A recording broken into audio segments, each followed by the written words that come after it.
On day one of the government shutdown, Donald Trump is trying to exert some presidential pressure. But top Democrats are defiant. For decades, Republicans have consistently shut the government down as part of their efforts to try to extract and jam their extreme right-wing agenda down the throats of the American people. Already, Trump is targeting blue states in a way that some Democrats claim is an abuse of power. We will get into that and more. But we start tonight with a red alert for the country as federal troops enter more American cities, and Donald Trump suggests that some American citizens are, quote, enemies. Today, Trump claimed that the National Guard is now, quote, in place in Portland, Oregon. This despite local on-the-ground reporting that National Guard deployment has actually been delayed amid legal challenges. Also today, federal troops are on the ground in Memphis, Tennessee. And Missouri's Republican governor has authorized the National Guard to assist ICE with deportations across the state.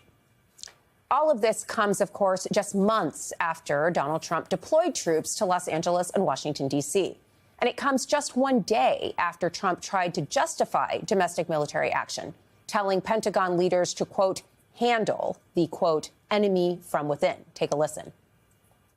To San Francisco, Chicago, New York, Los Angeles, they're very unsafe places, and we're going to straighten them out one by one. And this is going to be a major part for some of the people in this room. That's a war, too. It's a war from within. We should use some of these dangerous cities as training grounds for our military, National Guard. It's the enemy from within, and we have to handle it before it gets out of control. The Washington Post editorial board responded to these startling developments, writing simply, quote, U.S. cities aren't meant to be military training grounds, and our soldiers didn't sign up to be police officers. That is where we begin tonight. New warnings that Donald Trump's rhetoric and actions about military troops in American cities is escalating at an alarming pace. Joining me now to discuss all of this is Michelle Goldberg, a columnist for the New York Times, and Molly Jong-Fast, columnist for Vanity Fair. Both are MSNBC political analysts. Michelle, let's start with you. What is your reaction to the expansion of the military's presence throughout American cities? Is this normal? I mean, no, it's not normal. I think that, we've been talking a lot about for years, we're on the verge of authoritarianism. We might lose our democracy. I think that we're pretty well here. When you have a president stand up before the entire military and basically say, I want you or you're going to use American cities as training grounds for your foreign wars, when he declares huge swaths of the populace his enemies, when he sends the military to intimidate and potentially crush them, when you have scenes like we had recently in the immigration court building here in New York.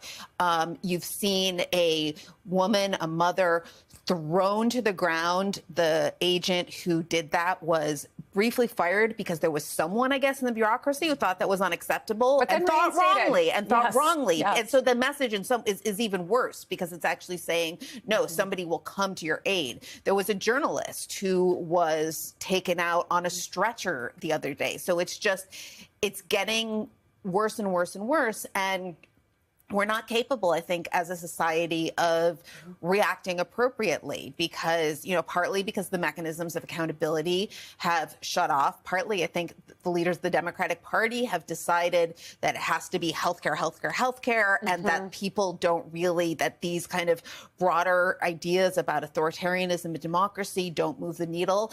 It's interesting that the shutdown fight is about healthcare. Right. You could imagine a world where the shutdown fight is about why would we fund your efforts to declare war on us? So this was my question today, Molly Jong-Fast. There was a New York Times interview with Chuck Schumer, and he was talking about, we are emphasizing that this shutdown is about the Republicans' refusal to give on the health care cuts. But there's so many other things that are happening right now, things that could be about bread and butter economic issues. Why is it healthcare? Why aren't we talking about the fact that the president of the United States is calling people living in blue cities, all of us, the enemies? Well, and the question is also, why are they making a deal with a Republican Congress that has given up its power? Like, think about these pocket rescissions, right? At the end of the year, you had Republicans claw back $5 billion in foreign aid and funding for PBS after it had been signed into law. So here's the question, like, how do you make a deal with someone who you can't trust? And I think that is a real big problem. And you saw even Republicans on the Appropriation Committee saying that they need to have solid, buy-in from the Trump administration if they're going to make deals.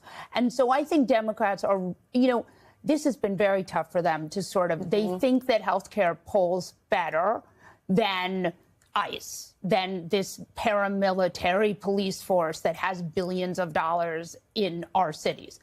I don't know that that is a wise move. I think they can walk and chew gum at the same time. Doing two things at once. Very interesting possibility. Michelle, one of the things that the Trump administration has emphasized over and over again as it sent the military into American cities is that this is necessary to fight crime.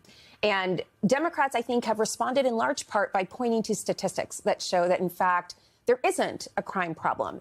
Is that missing the moment and messaging the wrong kind of thing?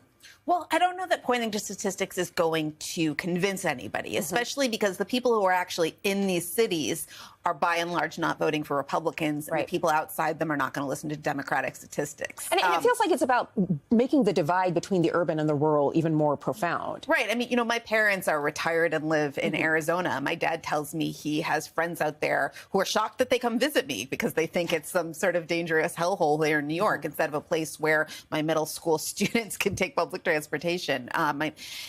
But I also think that,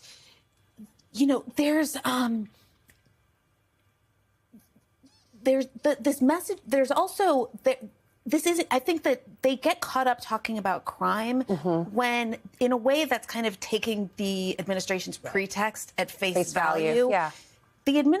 The Trump administration recently put out this memoranda describing basically the American left writ large in sort of terms of domestic terrorism, threatening to go after George Soros, threatening to go after all sorts of, kind of people who dissent, right? Not who are violent, but who, kind of demonize immigration officials, for example. And at the same time, you have Trump in front of the military saying, not just when he talks about the enemy within, at one point he said civil unrest. So he's talking about mass protest. And that's what this is laying the groundwork for. And if we're, quibbling about crime statistics. Yeah, we've missed the point. Right, exactly. Yeah. So, Molly, something seems very un-American about this.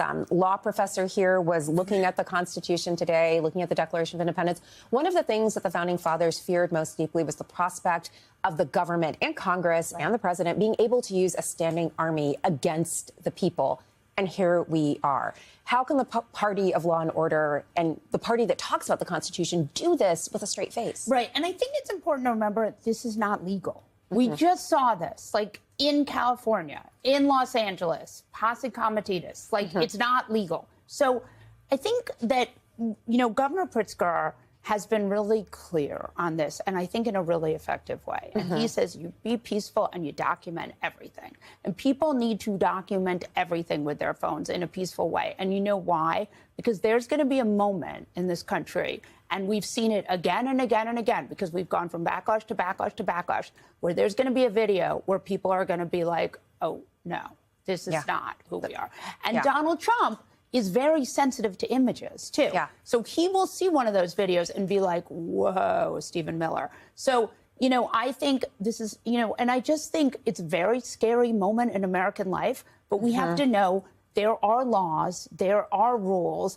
These courts are finding these things illegal. And we have these cell phones that are incredibly powerful. And these images can travel. And I do think that we're going to hit a tipping point probably sooner rather than later.